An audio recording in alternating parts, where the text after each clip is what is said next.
Last ವಿಡಿಯೋದಲ್ಲಿ ನಾವು ಆ, 1 AB ಮತ್ತೆ 2A ಕ್ವಶನ್ ಅಲ್ಲಿ 2A ನೋಡಿದ್ವಿ. ಲೈಕ್ ಇದನ್ನ ಈ question pair to pair question ನೋಡಿದ್ವಿ. ಸೊ ಓಕೆ, ಈಗ ನಾವು 2B ಕ್ವಶನ್. ಸೊ ನಾನು ಹೇಳಿದೆ 2A ಆದ್ಮೇಲೆ 2B ಕ್ವಶನ್ ಇರುತ್ತೆ, ಅದು ಕೂಡ 10 ಮಾರ್ಕ್ಸ್ ಇರುತ್ತೆ ಅಂತ. ಓಕೆ, ಸೊ 2B ಕ್ವಶನ್ ಏನಿದೆ ಅಂದ್ರೆ, discuss system attacks and threats to cyber space resulting in 4 types of losses. So ಅಂದ್ರೆ ಸಿಸ್ಟಮ್ ಅಟ್ಯಾಕ್ಸ್ ಬಗ್ಗೆ ನಾವಿಲ್ಲಿ ಏನು ಡಿಸ್ಕಸ್ ಮಾಡಬೇಕು, ಮತ್ತೆ ಥ್ರೆಡ್ಸ್, ಸೈಬರ್ ಸ್ಪೇಸ್ ಅಲ್ಲಿ ರಿಸಲ್ಟಿಂಗ್ ಅಲ್ಲಿ 4 ಟೈಪ್ಸ್ ಆಫ್ ಲಾಸಸ್ ಬರುತ್ತೆ, ಅದ್ರ ಬಗ್ಗೆ ಡಿಸ್ಕಸ್ ಮಾಡಬೇಕು. ಮತ್ತೆ ಸಿಸ್ಟಮ್ ಅಟ್ಯಾಕ್ ಯಾವ ತರ ಆಗುತ್ತೆ, ಮತ್ತೆ ಸೈಬರ್ ಸ್ಪೇಸ್ ಅಲ್ಲಿ ಒಂದು ಸೈಬರ್ ಅಟ್ಯಾಕ್ ಆಗ್ಬೇಕಾದಾಗ ಯಾವ ತರ ಥ್ರೆಡ್ಸ್ ನ ಅವರು ಮಾಲ್ವೇರ್ಸ್ ನಾಗ್ಲಿ ಏನನ್ನಾಗ್ಲಿ ಇದನ್ ಮಾಡ್ತಾರೆ, ಪುಷ್ ಮಾಡ್ತಾರೆ ನಮ್ಮ ಸಿಸ್ಟಮ್ಗೆ ಅಂತ. ಸೊ ನಾವಿಲ್ಲಿ ಡಿಸ್ಕಸ್ ಮಾಡಬೇಕು. ಅದು 10 ಮಾರ್ಕ್ಸ್ ಇದೆ ನೋಡಿ, 10 ಮಾರ್ಕ್ಸ್ ಇದೆ. ಕೇರ್ಫುಲ್ ಆಗಿ ನೀವು ಇದನ್ನ ಬರೀಬೇಕು. ಸೊ ಏನಿಲ್ಲ, 10 ಮಾರ್ಕ್ಸಿಗೆ ಅಂದ್ರೆ 10 ಪಾಯಿಂಟ್ಸ್ ಬರಿಬೇಕಾ ಯಾವ ತರ ಅಂತ ನೀವೇನಾದ್ರು ಕೇಳಿದ್ರು. ಸೊ ಒಂದೊಂದ್ರಲ್ಲಿ ನೋಡಿ, ಫಸ್ಟ್ ಏನಾದ್ರು attacks, system attacks, common attacks, ಅದನ್ನ 5 ಪಾಯಿಂಟ್ ಬರೀರಿ. Next 4 types of loss, main ಆಗಿ 4 ಟೈಪ್ಸ್ ಆಫ್ ಲಾಸಸ್ ಇದೆಯಲ್ಲ ಅದನ್ನ ಬರೀಬೇಕು. 4 types of losses to cyber attack ಇಂದ ಯಾವ ತರ ಲಾಸ್ ಆಗ್ಬೋದು ಅಂತ ಬರೀಬೇಕು ನೀವು. ಮೊದಲನೇದಾಗಿ ಕಾಮನ್ ಸಿಸ್ಟಮ್ ಅಟ್ಯಾಕ್ಸ್ ಏನಾಗ್ಬೋದು, ಮಾಲ್ವೇರ್ ಅಟ್ಯಾಕ್ ಆಗ್ಬೋದು. ಮಾಲ್ವೇರ್ ಅಟ್ಯಾಕ್ ಅಂದ್ರೆ it includes virus, worms, ransomware, spyware and trojans. So ಇವೆಲ್ಲ ಸಿಸ್ಟಮ್ ಅಲ್ಲಿ ನಾವು ವೈರಸ್ ಅಟ್ಯಾಕ್ ಏನು ಅಟ್ಯಾಕ್ ಆಗ್ಬಾರ್ದು ಅಂತ ಕೆಲವೊಬ್ರು ಕ್ವಿಕ್ಕಿಲು ಈ ತರ ಕೆಲವೊಂದು ಆಂಟಿ ವೈರಸಸ್ ಹಾಕಿಸ್ಕೋತಾರೆ.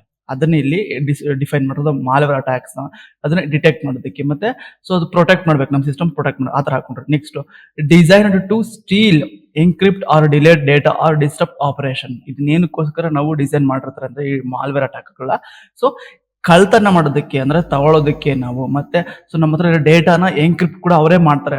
ಒಂದು ಅಟ್ಯಾಕರ್ ಏನ್ ಮಾಡ್ತಾರೆ, ಅಟ್ಯಾಕ್ ಆಗ್ಬಿಟ್ಟು ನಮ್ಮ ಏನೋ ಒಂದು ಫೈಲ್ ಇರುತ್ತೆ, ಈ PDF ಫೈಲ್ ಇರುತ್ತೆ ಅಂದ್ಕೊಳ್ಳಿ, ಇದನ್ನ ಅವ್ರಿಗೆ ಯಾವ ತರ ಫಾರ್ಮೆಟ್ ಬೇಕು ಆ ತರ ಎನ್ಕ್ರಿಪ್ಟ್ ಮಾಡಿರ್ತಾರೆ. ನಮ್ಗೆ ಓಪನ್ ಮಾಡಿದ್ರು ಕೂಡ ಅದು ಓಪನ್ ಆಗೋದು, ಆ ತರ ಆಗ್ತಿರೋದು ಕೆಲವು ಸಿಸ್ಟಮ್ ಅಲ್ಲಿ. ಅದನ್ನ ಇಲ್ಲಿ ಡಿಫೈನ್ ಮಾಡಬೇಕು. ನೆಕ್ಸ್ಟ್ ಇದೊಂದು ಪಾಯಿಂಟ್. ನೆಕ್ಸ್ಟ್ ಫಿಶಿಂಗ್ ಅಂದ್ರೆ deceptive message to trick user to giving up sensitive information like passwords or credit card details. ನೀವು ಕೆಲವೊಂದು ವೆಬ್ಸೈಟ್ ವಿಸಿಟ್ ಮಾಡಿದಾಗ ಅಲ್ಲಿ ಶೋ ಆಗ್ತಿರುತ್ತೆ, this is not a trusted website, do not give any another your personal information, your confidential information. So ಆ ತರ ಅಂದ್ರೆ website ಅನ್ನ ಕೂಡ ಹ್ಯಾಕರ್ಸ್, ಸಿಸ್ಟಮ್ ಅಟ್ಯಾಕರ್ಸ್ ಏನ್ ಮಾಡ್ತಾರೆ, ಹ್ಯಾಕ್ ಮಾಡ್ತಾ ಇರ್ತಾರೆ.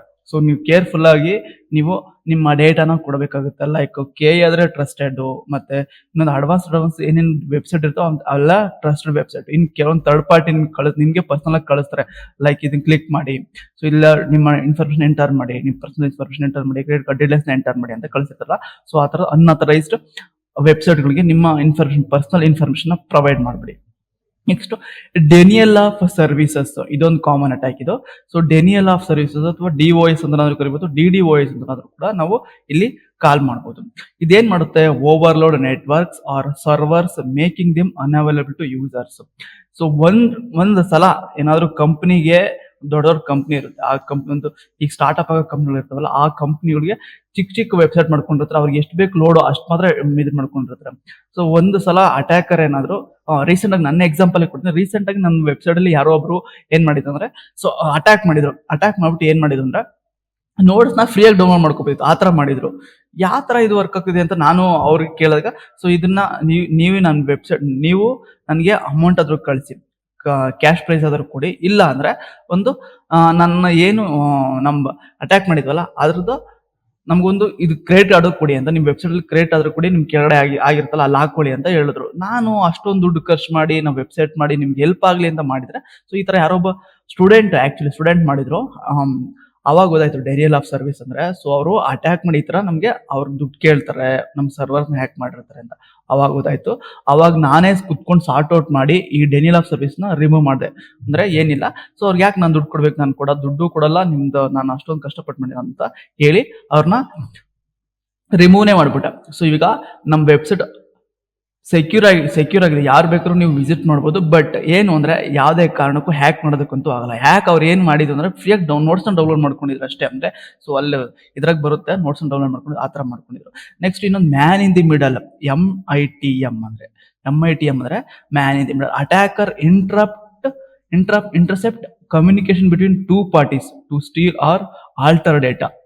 ಏನ್ ಮಾಡ್ತಾರೆ attacker, communication between two parties. System ಕಂಪ್ಯೂಟರಲ್ಲೂ ಮಾಡ್ತಿರ್ತಾರೆ, ಅವ್ರ ಸಿಸ್ಟಮ್ ಅಲ್ಲೂ ಮಾಡ್ತಿರ್ತಾರೆ. ಮತ್ತೆ ಈಗ ನಾನು ವರ್ಕ್ ಮಾಡ್ತಾ ಇದ್ದೀನಿ, ಸೊ ಅಟ್ಯಾಕರ್ ಏನೋ ಅಟ್ಯಾಕ್ ಮಾಡ್ತೀನಿ, ಇಲ್ಲೇನೋ ನಾನು ಹಿಂಗೇನೋ ವರ್ಕ್ ಮಾಡ್ತಾ ಇದ್ದೀನಿ, ಅಟ್ಯಾಕ್ ಈಗ ನನಗೆ ಇಂಟ್ರಪ್ಟ್ ಮಾಡ್ತಿರ್ತೀನಿ, ಇಲ್ಲಿ ಇಂಟ್ರಪ್ಟ್ ಮಾಡ್ತಿರ್ತಾನೆ. ಸೊ ಇಲ್ಲೇನೋ ಬರೆಯೋದು, ಇಲ್ಲೇನೋ ಗ್ಲಿಚ್ ಆಗ್ತಿದೆ, ಯಾಕೆ ಇದು ಗ್ಲಿಚ್ ಆಗ್ತಿದೆ ಅಂತ ನನ್ಗೆ ಅನ್ಸುತ್ತೆ. ಆ ಥರ ಮಾಡಿ ಮ್ಯಾನ್ ಇನ್ ಮಿಡಲ್ ಏನೋ ವರ್ಕ್ ಮಾಡ್ತಿರ್ತಾರೆ, ಮಿಡಲ್ ಆಗಿ ಎಂಟರ್ ಆಗಿ ನಮಗೆ ಡಿಸ್ಟರ್ಬ್ ಮಾಡೋದು, ಅದನ್ನ ಇಲ್ಲಿ ಮ್ಯಾನ್ ಇನ್ ದಿ ಮಿಡಲ್ ಅಂತ ಕರೆದಿರೋದು. ಸೊ ಈ 5 ಪಾಯಿಂಟ್ಸ್ ಕಾಮನ್ ಸಿಸ್ಟಮ್ ಅಟ್ಯಾಕ್, ಈ 5 ಪಾಯಿಂಟ್ ವೆರಿ ವೆರಿ ಇಂಪಾರ್ಟೆಂಟ್, ನೀವು ಬರೀಲೇಬೇಕು. ನೆಕ್ಸ್ಟ್ ಇನ್ನೊಂದು SQL, ಲಾಸ್ಟ್ನೇದು SQL injection. SQL injection ಅಂದ್ರೆ, ಸೊ ನೀವು ಡೇಟಾಬೇಸ್ ನ ಯೂಸ್ ಮಾಡ್ತಾರಲ್ವಾ, ಸ್ಟ್ರಕ್ಚರಲ್ ಕ್ವೆರಿ ಲ್ಯಾಂಗ್ವೇಜಸ್, ಅದನ್ನೇ ಇಲ್ಲಿ ಇರೋದು. ಅದಕ್ಕೆ ಡೇಟಾಬೇಸ್ಗೆ, ಅಲ್ಲಿ ಡೇಟಾಬೇಸ್ ಅಲ್ಲಿ ನಿಮಗೆ ಜಾಸ್ತಿ ಇರುತ್ತೆ ಅಮೌಂಟ್, ಎಷ್ಟು ಡೇಟಾ ಸ್ಟೋರ್ ಮಾಡಿರ್ತೀರ ನೀವು ಅಂದ್ರೆ ಲಾಟ್ಸ್ ಆಫ್ ಡೇಟಾ ಸ್ಟೋರ್ ಮಾಡಿದ್ರೆ ನೀವು ನೀವು ನೀವು ಕಾಲೇಜ್ ಲೆವೆಲ್ ಮಾಡಿರ್ತಾರೆ, ಬಟ್ ಕಂಪ್ನಿ ಲೆವೆಲ್ ಅಲ್ಲಿ ತುಂಬಾ ಡೇಟಾನ ಸ್ಟೋರ್ ಮಾಡಿರ್ತಾರೆ. ಅವ್ರಿಗೆ ಬೇಕಾಗಿರೋ ತುಂಬಾ ಸ್ಟೋರ್ ಡೇಟಾಸ್ ಇರುತ್ತೆ, ಅವನ್ನೆಲ್ಲ ಏನ್ ಮಾಡಿರ್ತಾರೆ, ಒಂದು ಬಿಗ್ ಡೇಟಾಬೇಸ್ ಅಲ್ಲಿ ಮಾಡ್ಕೊಂಡಿರ್ತಾರೆ. ಓಕೆನಾ? ಸೊ ಅದನ್ನೆಲ್ಲಿ SQL ಇಂಜೆಕ್ಷನ್, ಅದನ್ನ ಇಂಜೆಕ್ಟ್ ಮಾಡಿದ್ರೆ malicious structural query languages into input fields to access or manipulate databases. So ಅಂದ್ರೆ ಏನು ಅಂದ್ರೆ ಲೈಕ್ ನೀವು ಸೇಮ್ ಇಂಟರ್ಫೇಸ್ ನೋಡಿ, ನಾನು ತೋರಿಸ್ಬಿಡ್ತೀನಿ ನಿಮಗೆ.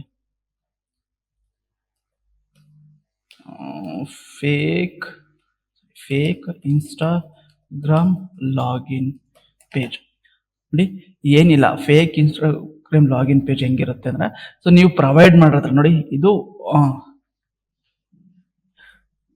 ಇದೊಂದು ಫೇಕ್ ಲಾಗಿನ್ ಪೇಜ್ ಇದು ನೋಡಿ, ಈ ತರ ಫೇಕ್ ಇಂಟರ್ಫೇಸ್ ಲಾಗಿನ್ ಪೇಜ್ ಇದು ಸೇಮ್ ಆಗಿದೆ ನೋಡಿ. ಸೇಮ್ ಇಂಟರ್ಫೇಸ್ ಲಾಗಿನ್ ಅಲ್ಲಿ ಏನಿರುತ್ತೆ ಅಂದ್ರೆ, ನೀವು ಇನ್ಸ್ಟಾಗ್ರಾಮ್ ಲಾಗಿನ್ ಆಗ್ಬೇಕಾದಾಗ ಇಲ್ಲೇನು ಯೂಸರ್ ನೇಮು ಪಾಸ್ವರ್ಡ್ ಎಲ್ಲ ಕೊಡ್ತಾರಲ್ವಾ, ಸೇಮ್ ಇರುತ್ತೆ.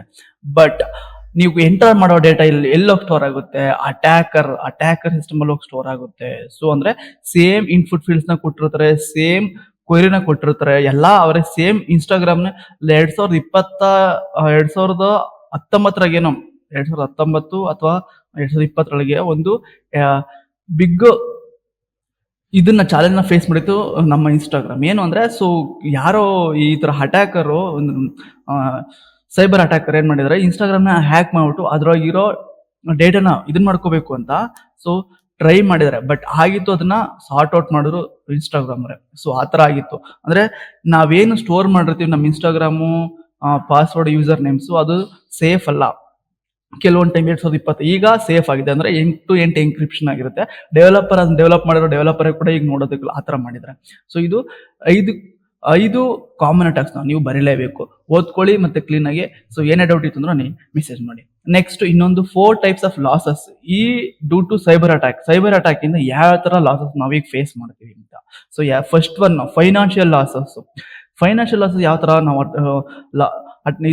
ಫೇಸ್ ಮಾಡ್ತೀವಿ ಅಂದ್ರೆ, cyber attack like ransomware or online fraud can lead to direct theft of money or demand for large payments. So ಈಗ ನನ್ನ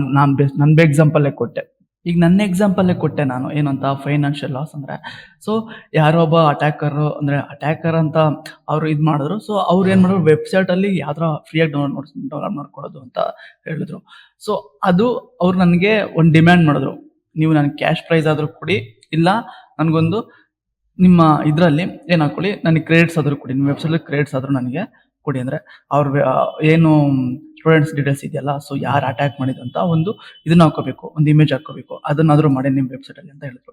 ಸೊ ಆ ತರ ನೋಡಿ, ಅವ್ರ ಕ್ಯಾಶ್ ಪ್ರೈಸ್ ಆದ್ರೂ ಎಕ್ಸ್ಪೆಕ್ಟ್ ಮಾಡ್ತಿರ್ಬೋದು, ಅಥವಾ ಸೊ ಏನೋ ನಿಮ್ಮ ಕಡೆಯಲ್ಲಿರೋ ಡೇಟಾನು ಕೂಡ ಅವ್ರು ಎಕ್ಸ್ಪೆಕ್ಟ್ ಮಾಡ್ತಾ ಇರ್ಬೋದು. ಅದು ಫೈನಾನ್ಷಿಯಲ್ ಲಾಸ್ ಅಂದ್ರೆ, ಸೊ ನನ್ನಂತವ್ರಿಗೆ ಅದು ಫೈನಾನ್ಷಿಯಲ್ ಲಾಸ್.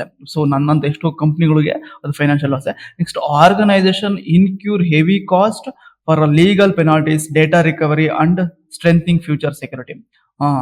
ಸೊ ಈಗ ನಾನು ಈಗ ಹೇಳಿದೆ, ದೊಡ್ಡ ಆರ್ಗನೈಸೇಷನ್ಸ್ ಇರ್ತವೆ, ಏನೇನು ಇರ್ತವೆ, ಇವರು ಹೆವಿ ಕಾಸ್ಟ್ ನ ಮಾಡ್ತಾರೆ. ಯಾಕೆಂದ್ರೆ ಈಗ ಕೋರ್ಟು ಕೇಸ್ ಆಗ್ತಿರುತ್ತೆ, ಮತ್ತೆ ಅದನ್ನ ಡೇಟಾ ರಿಕವರಿ ಮಾಡ್ಬೇಕು. ಅವ್ರು ಅಟ್ಯಾಕ್ ಮಾಡಿದ್ರೆ ಅದನ್ನ ರಿಕವರಿ ಮಾಡ್ಬೇಕು, ಅವ್ರು ಕೊಡೋದಿಲ್ಲ. ಯಾಕೆಂದ್ರೆ ಅಟ್ಯಾಕರ್ಗೆ ಅದು ಇಂಪಾರ್ಟೆಂಟ್ ಆಗಿರುತ್ತೆ, ಆ ಡೇಟಾ ಇಂದ ಎಷ್ಟೊಂದು ಮನಿನ ಅವ್ರು ಮಾಡ್ಕೋತಾರೆ.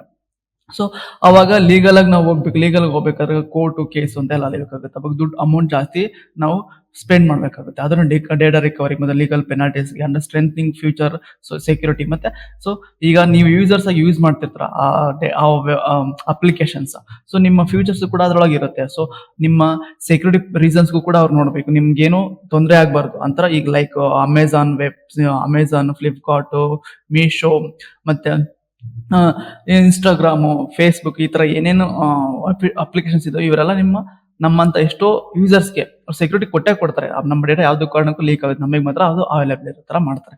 ನೆಕ್ಸ್ಟ್ ಇನ್ನೊಂದು ಲಾಸು ಡೇಟಾ ಲಾಸ್. ಏನು ಡೇಟಾ ಲಾಸ್ ಇದು ಅಂದ್ರೆ attack such malware, hacking or unauthorised access to can result in loss or theft of sensitive data. So ನಮ್ಮ ಸೆನ್ಸಿಟಿವ್ ಡೇಟಾ ಅಂದ್ರೆ ನಮ್ದು ಯೂಸರ್ ಇನ್ಫಾರ್ಮೇಶನ್, ಲೈಕ್ ನಮ್ಮ ಪರ್ಸನಲ್ ಇನ್ಫಾರ್ಮೇಶನ್ ಎಲ್ಲೋ store ಮಾಡಿರ್ತೀವಿ, Google drive ಅಲ್ಲೋ ಎಲ್ಲೋ ಆ ಥರ ಸ್ಟೋರ್ ಮಾಡಿದಾಗ, ಸೊ ಆ ಒಂದ್ಸಲ ಅಟ್ಯಾಕ್ ಮಾಡಿದ್ಮೇಲೆ ಅಟ್ಯಾಕರ್ ಸೊ ಅಷ್ಟು ಡೇಟಾನ ತಗೊಳ್ಳೋ ಚಾನ್ಸಸ್ ಇರುತ್ತೆ. ಸೊ ಅದೊಂದು ಡೇಟಾ ಲಾಸ್ ಆಗುತ್ತೆ. ನೆಕ್ಸ್ಟ್ ಇನ್ನೊಂದು loss of intellectual property, customer information, confidential business records, affect compliance and trust. So ಇವೆಲ್ಲ ಏನು ಅಂದ್ರೆ, ಸೊ ಡೇಟಾ ಲಾಸ್ ಅಲ್ಲಿ ಈಗ ಒಂದು ಬ್ಯಾಂಕ್ ಅಲ್ಲಿ ತುಂಬಾ ನಿಮ್ದು ಇನ್ಫಾರ್ಮೇಶನ್ ಇರುತ್ತೆ, ನಿಮ್ ಬ್ಯಾಂಕ್ ಅಕೌಂಟು ಇರುತ್ತೆ, ನಿಮ್ ಏನಾದ್ರು ಕಾನ್ಫಿಡೆನ್ಶಿಯಲ್ ನೀವು ಜ್ಯುವೆಲರಿ ಅಡ ಇಟ್ಟಿರ್ತಾರ ಸೊ ಅಂದ್ಕೊಳ್ಳಿ. ಅವಾಗ ಸೊ ಅವ್ರಿಗೆ ಗೊತ್ತಿಲ್ಲ ಇಂಟೆಲೆಕ್ಚುಯಲ್ ಪ್ರಾಪರ್ಟಿನ ಅಂದ್ರೆ ಲೀಗಲ್ ಆಗಿ ಏನೋ ಮಾಡಿದೆ ಅವರು, ಜಸ್ಟ್ ಇಲ್ಲೀಗಲ್ ಆಗಿ ಹೋಗಿ ಎಲ್ಲಾನು ಎತ್ಕೊಂಡು ಮತ್ತೆ ಏನೋ ನಿಮ್ ಇನ್ಫಾರ್ಮೇಶನ್ ಏನು ಚೂರು ಅವ್ರಿಗೂ ಗೊತ್ತಾಗಲ್ಲ, ಎತ್ಕೊಂಡಿದ್ರೆ ಅಂತ ಅವ್ರಿಗೂ ಗೊತ್ತಾಗಲ್ಲ, ಇವ್ರಿಗೂ ಗೊತ್ತಾಗಲ್ಲ, ಆ ತರ ಎತ್ಕೊಡ್ತಾರೆ. ಅಂತ ಇಂಟೆಲೆಕ್ಚುಯಲ್ ಪ್ರಾಪರ್ಟಿನ ಅವ್ರು ಏನ್ ಮಾಡ್ತಾರೆ, ಬ್ರೇಕ್ ಮಾಡ್ತಾರೆ. ನೆಕ್ಸ್ಟ್ ಕಸ್ಟಮರ್ ಇನ್ಫಾರ್ಮೇಶನ್, ಬ್ಯಾಂಕ್ ಅಲ್ಲಿ ನೀವು ಇನ್ಫಾರ್ಮೇಶನ್ ಕೊಟ್ಟಿರೋದು ಆ ಇನ್ಫಾರ್ಮೇಶನ್ ಎತ್ಕೋತಾರೆ, ನಿಮ್ಮ ಅಕೌಂಟ್ ಅಲ್ಲಿ ಎಷ್ಟಿದೆ ಅಂತ ಚೆಕ್ ಮಾಡೋದು. ಸೊ ನಿಮ್ಗೆ ಗೊತ್ತಿಲ್ಲದೆ ನಿಮ್ಮ ಕ್ರೆಡಿಟ್ ಕಾರ್ಡ್ ಡೀಟೇಲ್ಸ್ ಇಂದ ಸೊ ಆ ನಂಬರ್ ಹೇಳಿ ಈ ನಂಬರ್ ಹೇಳಿ ಅಂತ ಮೆಸೇಜ್ ಮಾಡ್ತಿರ್ತಾರಲ್ಲ, ಸೊ ಆ ತರ ಮಾಡೋದು. ಇದು ಬಿಗ್ ಲಾಸ್, ಇದೊಂದು big loss. Next reputational loss. ಇದೇನು ಅಂದ್ರೆ successful cyber damages and organisations public image and brand value. Like ಈಗ ಅಮೆಝಾನು ಮೊನ್ನೆ ರೀಸೆಂಟ್ ಆಗಿ ಒಂದು ಮೀಶೋ ಹೈರಿಂಗ್ ಅಂತ ಬಿಟ್ಟಿದ್ರು. ಏನ್ ಮೀಶೋ ಹೈರಿಂಗ್ ಅಂತ ನಾನು ಚೆಕ್ ಮಾಡಕ್ ಹೋದೆ. ಮೀಶೋ ಹೈರಿಂಗ್ ಕೆರಿಯರ್ಸೇ ಬಿಟ್ಟಿಲ್ಲ. ಸೊ ಚೆಕ್ ಮಾಡೋಣ ಅಂತ ನಾನು ಚೆಕ್ ಮಾಡ್ತಾ ಹೋದಾಗ ಅಲ್ಲೇನಿದೆ ಅಂದ್ರೆ, ಸೊ ಒಂದು ವೆಬ್ಸೈಟ್ ಇದೆ, ಅಲ್ಲಿ ತೋರಿಸಿದ್ರೆ ನೀವು 100 ರೂಪೀಸ್ನ ಇದನ್ ಮಾಡಿದ್ರು ಅಂತ. ಸೊ ಏನಿದು 100 ರೂಪೀಸ್ನ ಅರ್ನ್ ಮಾಡಿದ್ವಿ, ನಾವು ಲಾಗಿನ್ ಆಗಿದ ತಕ್ಷಣ ಅಲ್ಲೇ ತೋರಿಸ್ತು 100 rupees, you can earn 100 rupees ಅಂತ ಅಕೌಂಟ್ಗೆ ಅಮೌಂಟ್ ಕೂಡ ಬಂತು. ಬಟ್ ಅದೇನು ಅಂದ್ರೆ, ನೀವು 200 ರೂಪಾಯಿ ಹಾಕಿ ಆ 100 ರೂಪಾಯಿನ ನೀವು ಪಡಿಬಹುದು, ಎತ್ಕೋಬಹುದು ಅಂತ ಮೆಸೇಜ್ ಬಂದಿದೆ ಮತ್ತೆ. ಅಂದ್ರೆ ಅವಾಗ ಏನಾಯ್ತು, ಈ ತರ ಬ್ರಾಂಡ್ ಇದೆ, ಯಾವ ಥರ್ಡ್ ಪಾರ್ಟಿ ಅಟ್ಯಾಕರ್ಸ್ ಏನ್ ಮಾಡ್ತಿರ್ತಾರೆ, ಈ ತರ ಬ್ರ್ಯಾಂಡ್ ಏನೇನ್ ಇರ್ತವೆ, ಮೀಶೋ ಮತ್ತೆ ಅಮೆಝಾನ್, ಫ್ಲಿಪ್ಕಾರ್ಟ್, ಈ ತರ ಏನೇನು ಬ್ರ್ಯಾಂಡ್ ಇರ್ತವೆ ಅಂತವ್ರಿಗೆ ರೆಪ್ಲಿಕೇಟ್ ಮಾಡಿ ಅವ್ರ ಇಮೇಜ್ ನ ಹಾಳು ಮಾಡ್ತಾ ಇರ್ತಾರೆ. ಸೊ ಅವಾಗ ನೀವ್ ಯಾಕೆಂದ್ರೆ ಎಲ್ಲಾ ಕಸ್ಟಮರ್ಸ್ ಎಲ್ಲಾ ಬ್ರಾಂಡ್ ಚೆನ್ನಾಗಿರ್ತವೆ ಮೀಶೋದಲ್ಲಿ ಅಂತ ನೀವು ಆರ್ಡರ್ ಮಾಡ್ತಿರ್ತಾರೆ. ಬಟ್ ನಿಮ್ಮಂತ ಇದನ್ನ ಯೂಸ್ ಮಾಡ್ಕೊಂಡು ಇವ್ರ ಅಮೌಂಟ್ ನ ಅರ್ನ್ ಮಾಡ್ತಾ ಇರ್ತಾರೆ ಅಟ್ಯಾಕರ್. ಸೊ ಅದನ್ನ ಇಲ್ಲಿ ಹೇಳಿದ್ರು, successful cyber attack damage organisation public image and brand value. So ನನಗೆ ಅವಾಗ ಒಂದು ಕ್ಷಣಕ್ಕೆ ಅನಿಸ್ತು ಏನಂದ್ರೆ, Meesho it is a so untrusted ಅಂತ ಅನಿಸ್ತು. ಅವಾಗ ಗೊತ್ತಾಯ್ತು, ಸೊ ಇದು ಸೈಬರ್ ಅಟ್ಯಾಕರ್ ಕೆಲಸ ಅಂತ. ಸೊ ಈ ತರ ನಿಮ್ಗೂ ಅನ್ಸಿರುತ್ತೆ ಯಾವ್ದಾದ್ರು ಒಂದು ರೀಸನ್ ಅಲ್ಲಿ, ಒಂದು ಮೂಮೆಂಟ್ ಅಲ್ಲಿ. ಸೊ ಇದು ಪಾಯಿಂಟ್ ಬರೀಲೇಬೇಕು. Next customers may lose confidence leading to decline user base and revenue. ಈಗ ನಾನು ಹೇಳಿದ್ನಲ್ಲ, ಸೊ ನನಗೆ ಒಂದು ಮೂಮೆಂಟ್ ಅಲ್ಲಿ ಅನ್ನಿಸ್ತು ಅಂತ ಆತರ. ಸೊ ಕಾನ್ಫಿಡೆನ್ಸ್ ನೇ ಕಳ್ಕೊಂಡ್ಬಿಡ್ತಾರೆ. ಈಗೇನೋ ಒಂದು ಮನಿ ಕಳ್ಕೊಂಡ್ರು, ಅಲ್ಲಿ ಮನಿ ಏನಾದ್ರು ಆಯ್ತು ಅಂದಾಗ, ಸೊ ಎಷ್ಟೊಂದ್ ಜನ ಆನ್ಲೈನ್ ಆರ್ಡರ್ ಮಾಡಿರ್ತಾರೆ. ಸೊ ಮೀಶೋ, ಅಮೆಝಾನ್ ಅಲ್ಲಿ ಫೋನ್ ಆರ್ಡರ್ ಮಾಡಿದ್ರೆ ಅದು ಏನೋ ಒಂದು ಇದು ಬಂದಿರುತ್ತೆ, ಇಟ್ಟಿಗೆ ಇಲ್ಲ ಏನೋ ಒಂದು ಕಲ್ಲು ಆ ತರ ಬಂದಿರುತ್ತೆ.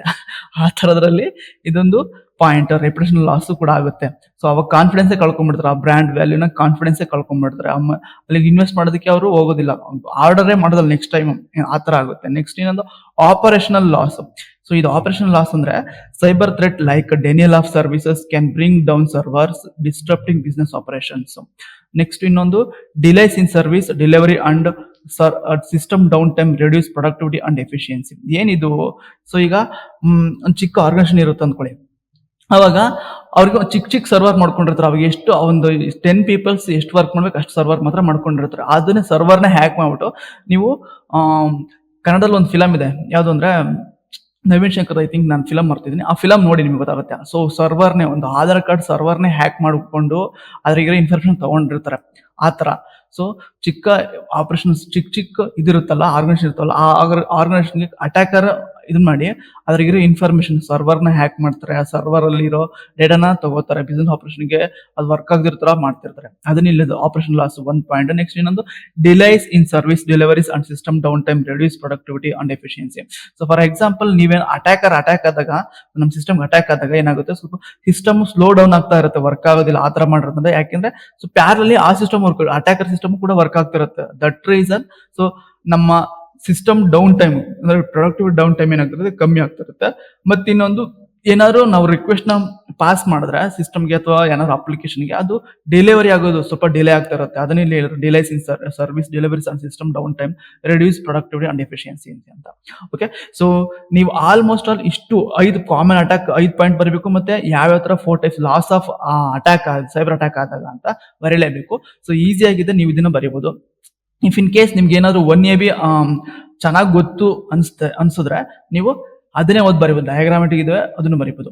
ಸೊ ಇದು ತುಂಬಾ ಈಸಿ ಇದೆ. ನಾನು ಅವಾಗಲೇ ತುಂಬಾ ಸ್ವಲ್ಪ ಲೈಟ್ ಕಷ್ಟ ಇದೆ ಅಂತ ಹೇಳಿದೆ. ಸೊ 2AB ತುಂಬಾ ತುಂಬಾ ತುಂಬಾ ತುಂಬಾ ಅಂದ್ರೆ ತುಂಬಾ ಈಸಿ ಇದೆ. ಎರಡನ್ನೂ ಕೂಡ ಅತಿ ಬೇಗ ಓದಿ ಬೇಗನೆ ಬರೀಬಹುದು. ಥಿಯರಿಟಿಕಲ್, ಸೊ ಒಂದ್ಸಲ ಜನರಲ್ ಆಗಿ ಓದಿದ್ರು ಸುಖ ಒಂದ್ಸಲ ನೀವು ಕಣ್ಣಾಡ್ಸಿದ್ರೆ ಸಾಕು ಬರೀಬಹುದು. ಆ ತರ ಇದೆ. ಓಕೆ, ಸೊ ನೆಕ್ಸ್ಟ್ ವಿಡಿಯೋದಲ್ಲಿ ಮಾಡಲ್ 2ಗೆ ನೋಡ್ತಾ ಹೋಗೋಣ. Okay, thank you for watching this video again. ಮತ್ತೆ ಇನ್ನೊಂದ್ಸಲ ನೀವೇನಾದ್ರು ನೋಟ್ಸ್ ನ ಡೌನ್ಲೋಡ್ ಮಾಡಬೇಕಿತ್ತು ಅಂದ್ರೆ ನಮ್ಮ ವೆಬ್ಸೈಟ್ ಅಲ್ಲಿ ಬಂದ್ಬಿಟ್ಟು ನೀವು ಡೌನ್ಲೋಡ್ ಮಾಡಬಹುದು, ಅಥವಾ BCS 601 ಅಂತ ಟೈಪ್ ಮಾಡಿದ ತಕ್ಷಣ ವೆಬ್ಸೈಟ್ ನಮ್ಮ ಫಸ್ಟ್ ಲಿಂಕ್ ಎರಡನೇದು ಬರ್ತಿದೆ. ಸೊ ಅದೇ ಅಪ್ಡೇಟ್ ಮಾಡಿದ್ರೆ ಬ್ಯೂಟಿ ಸರ್ಕಲ್ ಅವರು, ಅದಕ್ಕೆ ನಂದು ಎರಡನೇ ಇದ್ರಲ್ಲಿ ಬರ್ತಿದೆ. ಓಕೆ, ಇಲ್ಲಿ ಕ್ಲಿಕ್ ಮಾಡಿದ್ರೆ ಸರ್ಚ್ ಕ್ರಿಯೇಟರ್ ಅಂತ ಇದೆಯಲ್ಲ, ಇಲ್ಲಿ ಕ್ಲಿಕ್ ಮಾಡಿದ್ರೆ ಸಾಕು ನಮ್ಮ ವೆಬ್ಸೈಟ್ ಇಲ್ಲಿ ಅವೈಲೇಬಲ್ ಇರುತ್ತೆ. Okay, thank you for watching this video.